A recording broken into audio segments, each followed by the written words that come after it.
আমি ভুল দেখছি না তো? চোখগুলো তুলে আবার দেখলাম, হায় হায়, আমি তো সত্যিই দেখছি। ইরা নীল রঙের একটা শাড়ি পরলো, চুলগুলো খোলা, ঠোঁটে হালকা রঙের লিপস্টিক। আহ, দেখতে একদম পরীর মতো লাগছে। হাতে খাবারের প্লেট। ওই আবার কার জন্য খাবার আনলো? আমি বিছানায় বসে পড়লাম, কিন্তু ইরাকে দেখে নিজেকে আর ধরে রাখতে পারছি না। তাড়াতাড়ি দৌড় দিয়ে বাথরুমে ঢুকে পড়লাম। আয়নার সামনে দাঁড়িয়ে বললাম, রাসেল, কুল কুল, দেখ, এটা মেয়ে মানুষ, অযথা নিজের উপর দাগ ফেলিস না। নিজেকে ঠান্ডা রাখ। সে না হয় একটু সে আছে, তাহলে তুই ঝামেলা করিস কেন? তারপর ফ্রেশ হয়ে বের হলাম। এই কি হলো, তুমি দৌড়ে ওয়াশরুমে ঢুকলে কেন? না মানে এমনি। হুম, সব বুঝি তো। নিজের উপর কন্ট্রোল রাখতে চলে গেছে, তাই না? মোটেও না। হুম, জানি তো। এখন এত কথা না বলে বিছানায় বসো, আমি খাবার খাইয়ে দিচ্ছি। আসলে আমার না খেতে মন চাচ্ছে না, না খেলে হয় না। না হবে না, তাড়াতাড়ি এসো। আর তুমি আজকে কলেজে যাবে না?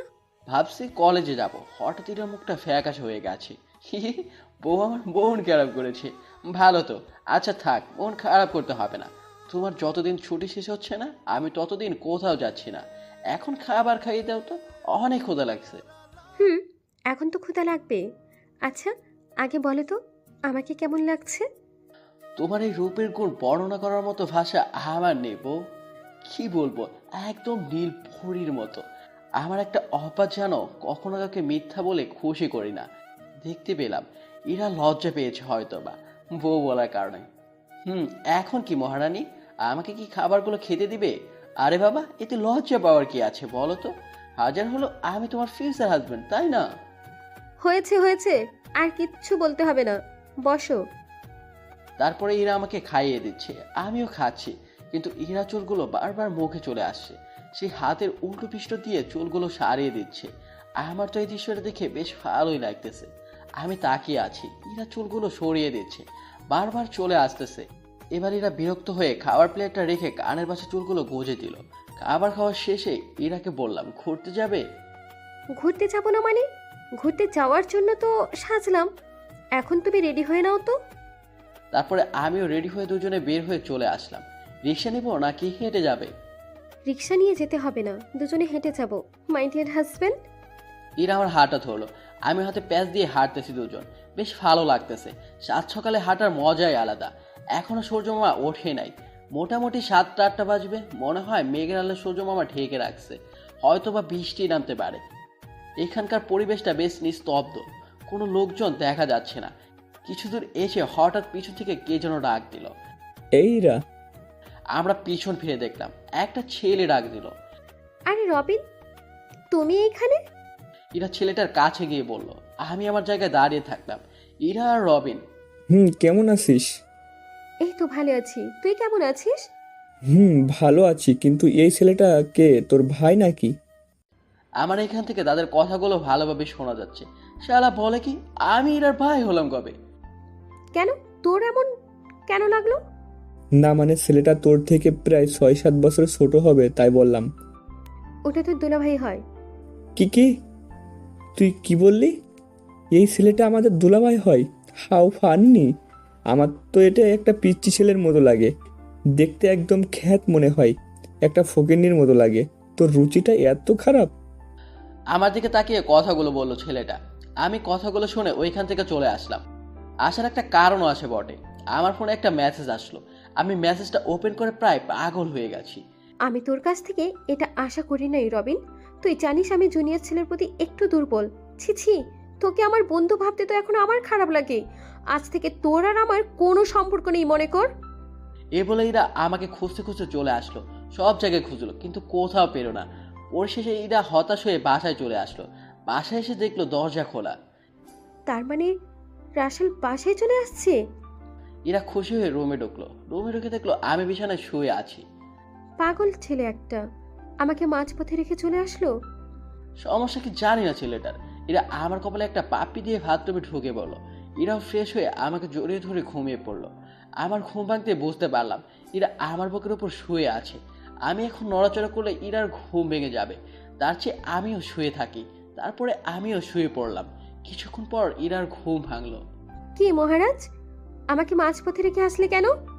সরি, আসলে না বলে আসার জন্য। আসলে আমার এক বন্ধু রোড অ্যাক্সিডেন্ট করেছে, তাই চলে আসছি। হুম, ভালো তো বউর চেয়ে বন্ধু বড় হয়ে গেছে তাই না? আরে তা না, আসলে ব্যাপারটা হলো তার নাকি রক্ত লাগবে, তাই আমি গিয়ে রক্তের ব্যবস্থা করে দিলাম বাবুনি। এখন বুঝলো তো বাবুনি? বুঝছি।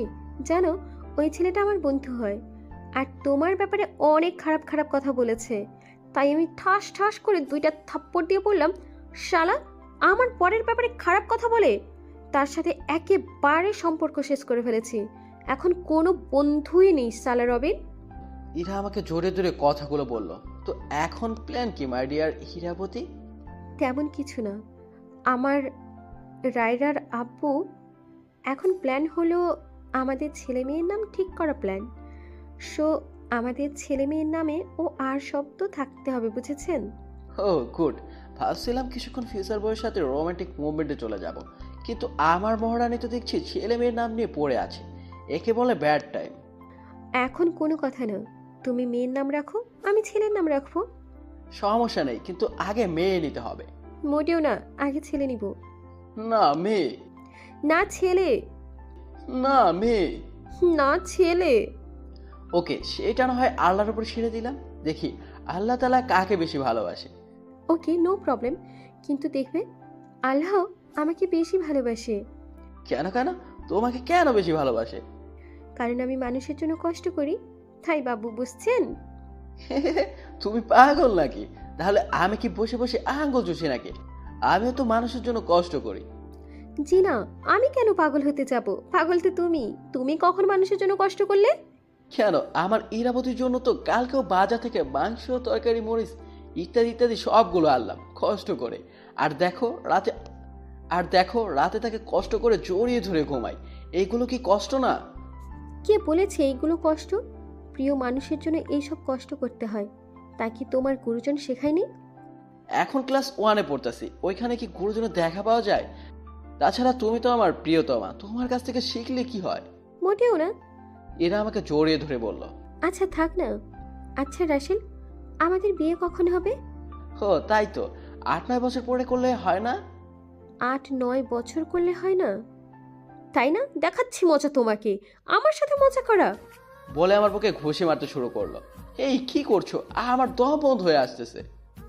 আমার সাথে মিথ্যে কথা চলবে না। বলে মারতেছে। আমি আর মার সহ্য করতে না পেরে কিছু না বলে বিছানায় মাথাটা দিয়ে দিলাম। এরা এক সময় মারতে মারতে বুঝতে পারলো আমি কথা বলছি না। এরা মার থামিয়ে দেখলো আমি কোনো কথা বলছি না। সে তার মুখ আমার নাকের কাছে সে দেখলো নিঃশ্বাস আছে কিনা। আমি আমার নিঃশ্বাসটা আটকে রাখলাম। এরা উঠে কিচেনের দিকে দৌড় দিল। আমি চোখ খুলে দেখলাম হঠাৎ এরা আমার দিকে আসে। আমি চোখটা বন্ধ করে ফেললাম। হাতে একটা জগে করে পানি নিয়ে আসছে, আর এরা কান্না করতেছে। আমার এরা কান্না থেকে খুব কষ্ট লাগতেছে।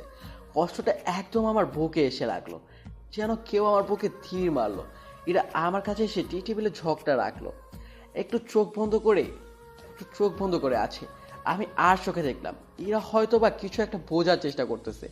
1 মিনিট পরে চোখগুলো খুলে হঠাৎ আমার হাতটা ধরলো। মনে হয় হাতে নালি চেক করতেছে।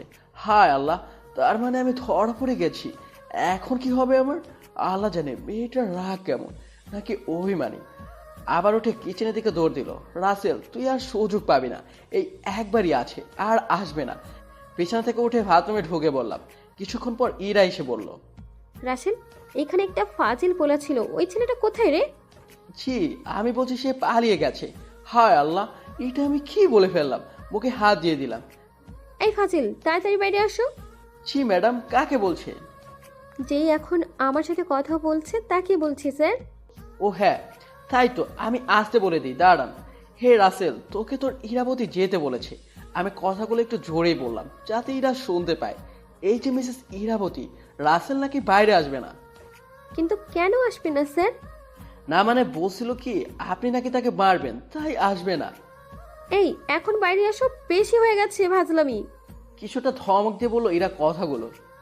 আমি বাইরে আসবো আর আপনি ধরে আমাকে মারবেন, তা আমি কখনো হতে দেব না। মাসুম বাচ্চা পেয়েছেন তাই এমন করতেছেন, তাই না? আমিও দেখে নেব বড় হয়ে।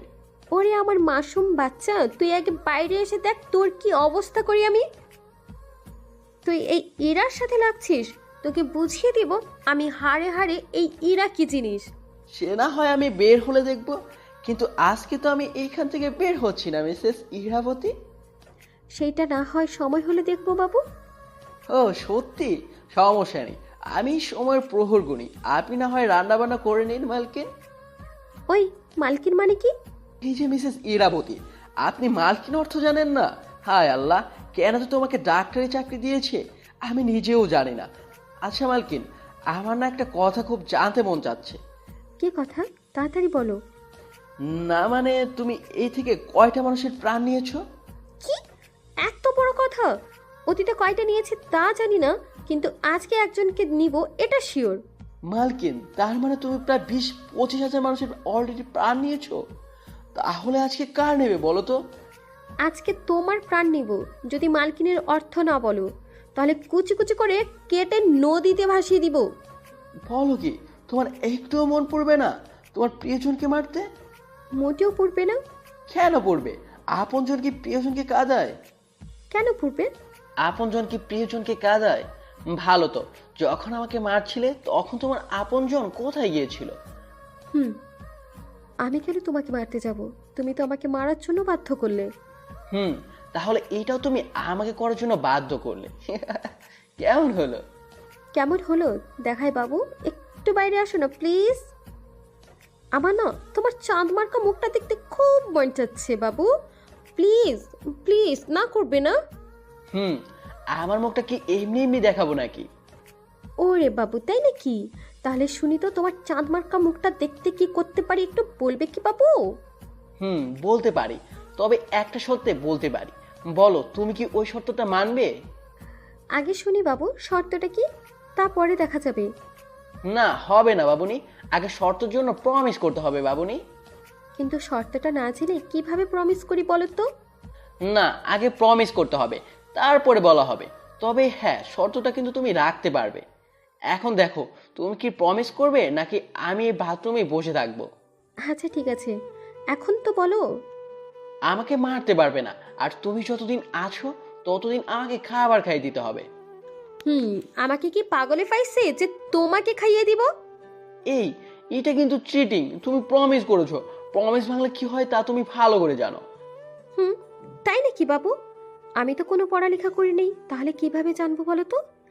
আচ্ছা সমস্যা নেই, তুমি পরে বুঝবে, যখন তোমার প্রিয়জন হারিয়ে যাবে তখন। এই না না প্লিজ, এমন কথা বলো না। তোমাকে খাইয়েও দিব, মারবো না। এখন তো বের হয়ে আসো।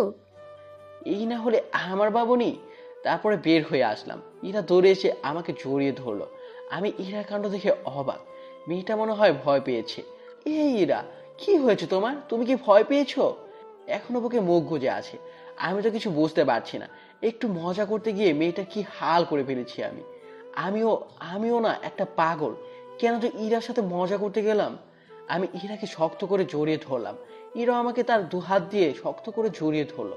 তার যেন কোনো ভয় নেই আমার বুকে। আমি তাকে কোলে নিয়ে বেডরুমে নিয়ে আসলাম, এনে শুয়ে দিলাম।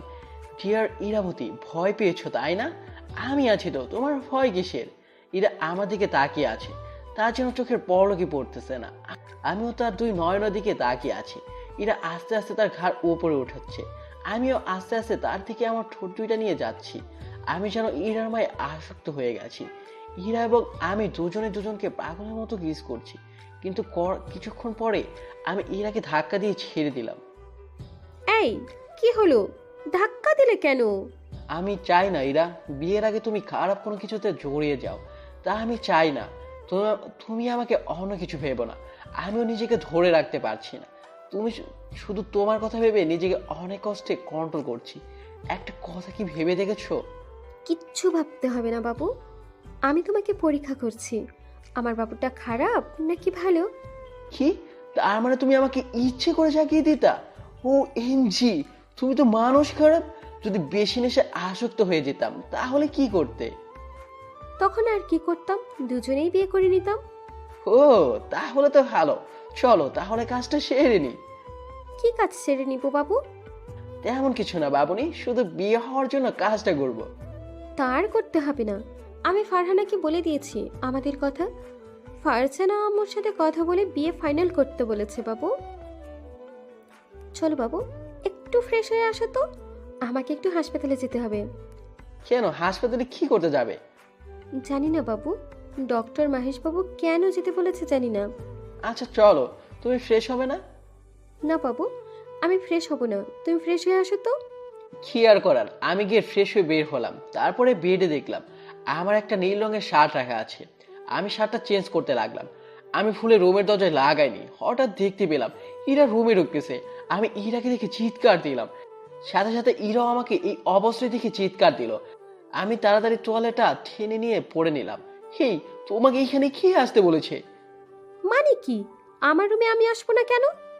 তোমার রুম মানে? তোমার রুম মানে তো আমার রুম, তাই না? রানা জানতে পারলে আমাকে রাস্তায় রাস্তায় মারবে। কেন মারবে? এটা আমার বাসা না। এখন এত কথা না বলে রুম থেকে বের হও। যাচ্ছি। বলে চলে যাচ্ছে। এই দাঁড়াও দাঁড়াও, আবার কি হলো? তুমি কি কিছু দেখেছো?